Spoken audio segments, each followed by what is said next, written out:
Sehingga kalau sekarang kita ditanya Islam, nanti Bapak Ibu ditanya anak cucu itu, anak murid ditanya, Pak Islam itu apa? Jawaban Rasulullah jawaban terbaik. Jangan dijawab yang bias, bias teh kabur.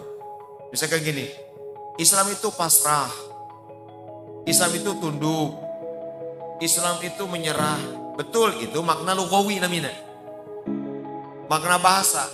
Itu kalau hanya berhenti di makna bahasa bisa salah. Akhirnya asal berserah diri, asal pasrah, asal tunduk, karena naon wae tundukna, karena naon pasrah berarti muslim. Nah, itu bahaya. Tunduk ke alam berarti muslim. Tunduk ke hukum alam berarti muslim. Tunduk ke tatanan semesta, ngikutinya berarti muslim. Nah, itu bahaya. Itu arti lugawi sebenarnya, arti bahasa. Di dalam beragama yang dipakai prinsipnya adalah harus makna syar'i, bukan makna bahasa. Betul, secara bahasa Islam itu al-inqiyad. Islam itu adalah ketundukan, kepatuhan. Secara bahasa betul. Kalau secara bahasa, bukan dalam bicara agama, orang ya kalau dia tunduk, patuh, muslim disebutnya secara bahasa. Tetapi dalam bicara ilmu agama, dalam bicara agama yang dipakai harus makna syar'i. Dari mana kita tahu makna syar'i? Dari penjelasan Rasulullah.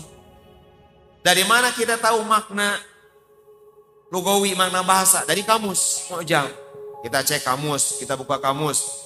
Apa nih makna aslama yuslimu? Oh, artinya inqada, yanqadu, pasrah, tunduk. Itu makna bahasa. Apa ya arti hakiki, arti syar'inya?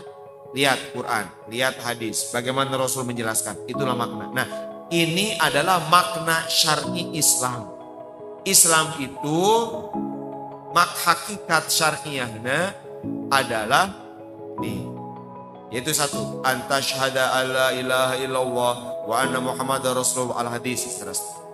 Ini tak urang ge ngajarkeun ke kitu gitu. Tos jangan makna-makna bahasa langsung. Nah, Islam itu adalah ini. Kamu meyakini itu tidak ada Tuhan satu selain Allah, Muhammad utusan Allah dan seterusnya. Nah, anu kahiji berarti ya hadis ieu teh menyebutkan 5 hal yang harus dipatuhi, 5 hal yang harus orang tunduk kepada yang 5 ini. Kalau seseorang sudah tunduk patuh pada yang 5 ini, maka dia telah Islam, gitu.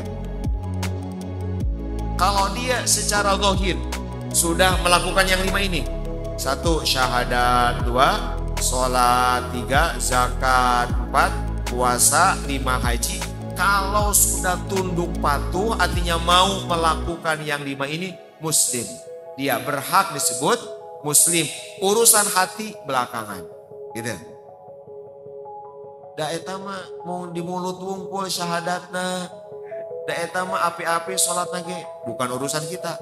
Yang jelas dia secara zahir, secara fisik, secara lahiriah terlihat, terdengar, tersaksikan, dia bersyahadat, dia sholat, dia zakat, dia puasa, dia pun haji, dia muslim. Berhak disebut muslim dan semua aturan Islam berlaku bagi dia. Semua ketentuan Islam berlaku. Apa misalnya? Kalau menyembelih boleh. Kalau menikahkan itu sah. Menikah boleh, kayak gitu. Semua ketentuan berlaku karena dia udah dianggap muslim. Nah, bagaimana kalau misalnya hatinya itu nggak begitu? Itu bukan urusan. Untuk menyatakan muslim tidak harus tahu isi hati orang, gitu. Untuk menyebutkan, menilai dia muslim bukan, nggak harus kokorobet karena hati batur, nggak harus kita tahu rahasia hati orang, imannya seperti apa, enggak. Cukup dohir, gitu. Untuk menyebutkan seseorang sebagai muslim.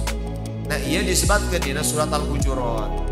Ketika orang-orang Arab pedalaman, Arab Baduy, Arabi, itu datang kepada Rasulullah, mereka berkata, aslamna ya Rasulullah, kami amanna, kami sudah iman ya Rasulullah, kata mereka. Terus Allah Rasul diberi wahyu. Kul gitu.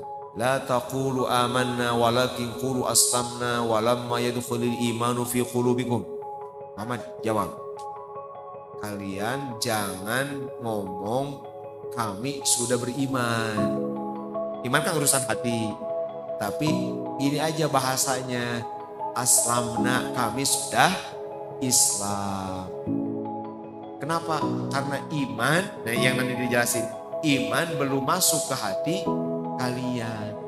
Nah ayat ini jadi dalil bahwa orang asal sudah tunduk secara fisik, dia berhak disebut muslim. Gitu. Kayak ini balik-balik ayatnya, supaya nukia cina. Bukan percuma, udah muslim, justru diakui. Rasul nggak di dalam ayat ini nggak begini. Kamu jangan mengatakan beriman, tapi misalkan kamu jangan mengatakan sudah beriman, tapi misalkan katakan kami masih ragu. Enggak, justru disuruh kulu, amar, perintah. Katakanlah aslamna, kami telah Islam. Berarti muslim kan? Dengan kata lain, katakan kami ini muslim, udah gitu. Berarti apa? Berarti Islam, Rasulullah, Al-Quran mengakui keislaman orang walaupun dohir, diakui. Itu prinsip akidah Ahlussunnah wal Jamaah. Gitu. Asal jalmi tetna syahadat anu 5 tadi sesuai ketentuannya cukup dia disebut muslim. Cenah KTP apa yang muslim? Aing geus kita muslim gitu aja udah. Gitu. Itu lain urusan. Gitu. Nah ini hakikat Islam begitu, sehingga hati-hati, kita tidak boleh dalam akidah Ahlussunnah wal Jamaah gegabah mengkafirkan orang lain. Orang kalau sudah bersyahadat, sudah sholat, sudah zakat, sudah puasa, kalau mampu sudah haji, gitu, maka dia haram dikafirkan. Seburuk apapun dia, sebeda apapun dia dengan kita, jangan mengkafirkan orang lain. Kayak sotoy, cukup zahir. Sotoy itu misalkan, sotoy, itu mah ada enggak. Kok kamu tahu hati orang? Kok mengkafir-kafirkan? Sedangkan kafir mah lawanna iman. Ada iman di mana ayana? Di hati. Kafir di mana adanya? Di hati. Kok bisa mengkafir-kafirkan orang? Emang kamu tahu hati orang lain? Gitu.